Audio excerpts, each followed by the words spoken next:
About 3 years ago, something pretty significant happened here. Any of y'all remember what? Yeah. What happened here? You were arrested. What happened here a couple of years ago? That was pretty significant. It shed a lot of light on what happened here in Santa Fe. The Entrada protest. What? Abolishing Entrada! What's that? Abolishing Entrada! And what happened to it? It got abolished. Bye.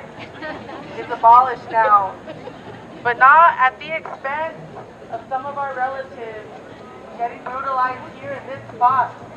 And that wasn't the first time our relatives, Pueblo people, and their allies experienced what it's like to get brutalized by the colonizing state right here in this spot where we stand today.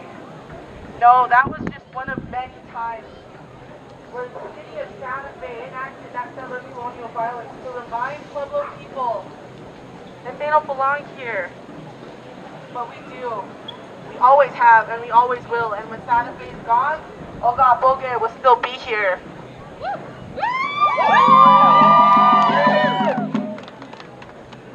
In this spot right here, in 1692, 12 years after the 1680 Pueblo Revolt, during the so-called peaceful reconquest, about 100 Pueblo warriors were hung at a gallows that stood in this spot right here. They were hung in front of their relatives to be made examples of, to show what will happen if you try to fight back, to show what will happen if you resist and drive out the colonizers again. And that history repeated itself for the Entrada protests. I pray and I hope that that doesn't continue. I pray and I hope that no one ever has to experience that kind of brutality here in the plaza. But then I remember the way our unsheltered relatives get treated here on their own land, the way the police escort them out of here for any function because it's not appealing to the white tourists, to the wealthy tourists who come to these things expecting to see the most beautiful parts of Native culture, who want art made just for them, who want to see all the pretty things but don't want to see our suffering.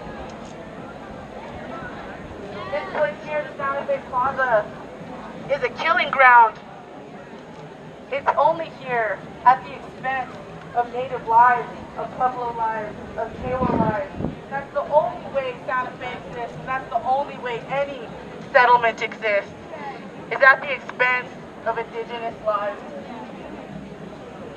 Today, I'm talking about this place in particular, not only because I was one of the many who were brutalized here in this spot, but because this is one of many other places that we're going to be talking about here today on this march. Sacred sites are purposely built over by Catholic churches and other religious institutions to co-opt the sacredness that has already existed in this land, that will continue to exist when those institutions, when those churches, when these buildings are gone. And they will be gone someday, but our spirits, our ancestors, and our ties to this land will never be. That's because a place like Santa Fe, founded in violence, founded in settler colonial violence, a place like the U.S., founded in settler colonial violence, will never, ever, ever be a legitimate state.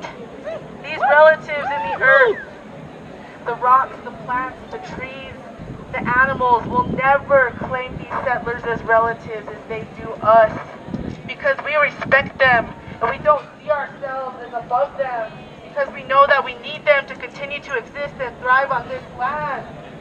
That's what makes our connection legitimate. And when something is stolen and founded in violence, it will never, ever, ever stand as legitimate in the eyes of all the beings of the earth. So just remember that no matter how many more times Native people continue to get brutalized on their own land for the comfort and for the pleasure of wealthy white tourists who come here every year not knowing who's bones and blood they step on will be here, always. When they're gone, when their money's gone, when their wealth is gone, when their buildings are gone, when their guns are gone, we'll still be here, just as their ancestors were. And we'll continue to caretake this land forever and ever. Since time immemorial, for time immemorial.